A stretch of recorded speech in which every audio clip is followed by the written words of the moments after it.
shirkadda dhismaha Daryeel Construction Company ayaa maanta waxay kulan hadhima sharafeeda ku maamustay qaybaha kala duwan ee ganacsatada wax ku oolka ah ee magaalada Ceerigaabo waxaana kulankan oo mas'uuliyiinta shirkadda Daryeel iyo ganacsatada Ceerigaabo ka soo qayb galeen mas'uuliyiinta maamulka heer gobol iyo degmada ee Ceerigaabo iyo marti sharaf kaleba laguna qabtay hotelka Ugbaad ee magaalada Ceerigaabo ayaa ugu horeyn halkaasi waxa ka hadlay isla markaana faahfaahin ka bixiyay ujeedada kulankan hadhima sharafeedka ay ganacsatada u qabteen iyo waliba shirkadoodan madaxa suuqgeynta shirkaddan Daryeel Engineer Awil Cali Xuseen iyo waliba maamulaha guud ee shirkadaasi Kayse Shukri Jaamac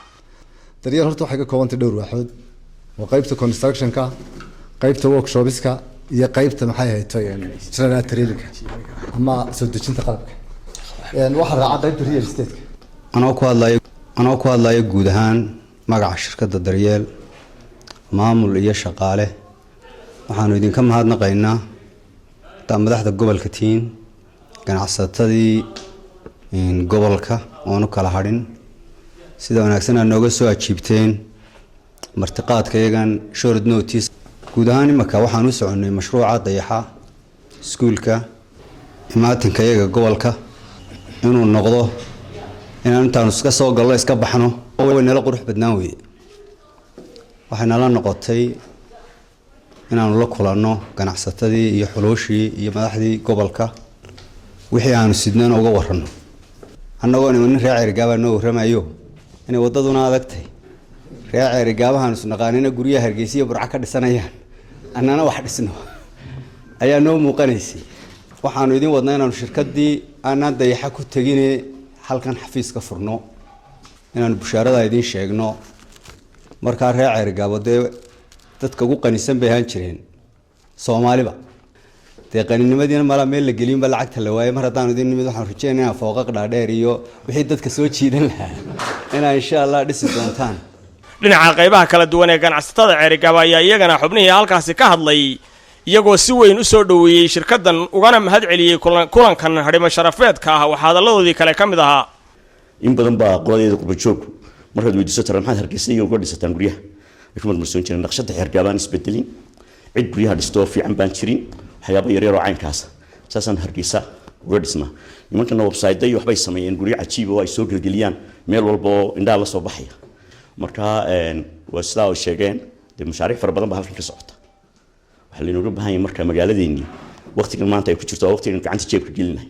wixii horta aanu halkan ka nidhahnaa ma noqonayaan wixii la oran jiray waa maakhiri waxa ku tala gashaan waxaanu nidhahnaa inay run noqon doonaan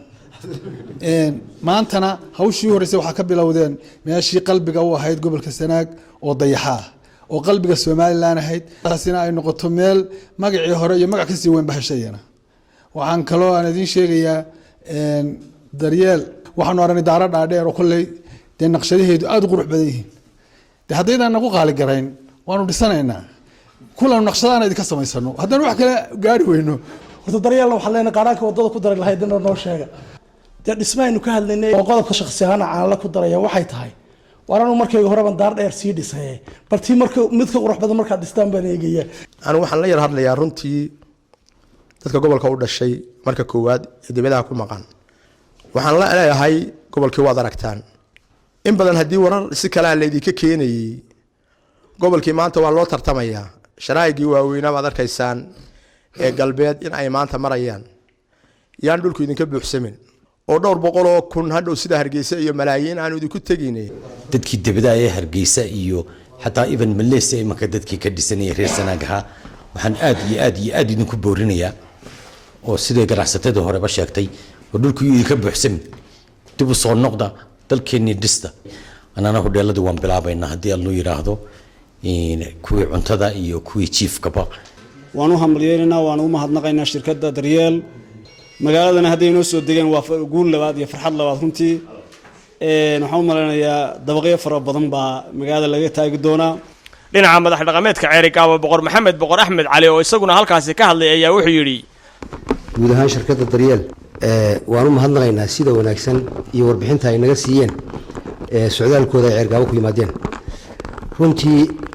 waa arrin soo dhaweynaysa ama niyad gelinaysa dadkii reer Ceerigaabo ee ka haajiray magaaladoodii waxay la tahay in arrintani wax ka bedeli doonto xogayaha dowladda hoose ee Ceerigaabo Siciid Cumar Caabi taliyaha booliiska Sanaag Cabdicasiis Sheekh Ismaaciil iyo waliba ku-xigeenka ahna kusimaha badhasaabka gobolka Sanaag Naaliye Axmed Sheekh Jaamac oo iyaguna gabagabadii munaasabadan hadalka isaga dambeeyay ayaa waxa hadaladoodii ka mid ahaa sida hore loo soo sheegay baahiyaad fara badan baa ka jira magaalada maanta haddii ay daryeel inoo timi waxaan u malaynayaa baahiyaadkaas oo dhan inoo dabooli doonto haddii Ilaahay yiraahdo waynu ka rajaynaynaa waxqabadka Ceerigaabo oo dadka inta kale gobolada kale ka dambeysay inay halka gobolada kale joogaan inay soo gaarsiiso haddii Ilaahay yiraahdo dhammaan bulshooyinka markaa reer Ceerigaabo waxaan leeyahay wuu isbedel wadankii barwaaqo isu bedelayaan la idinka badin ciddii halkan inagu kulansiisay kulankan sharafta badan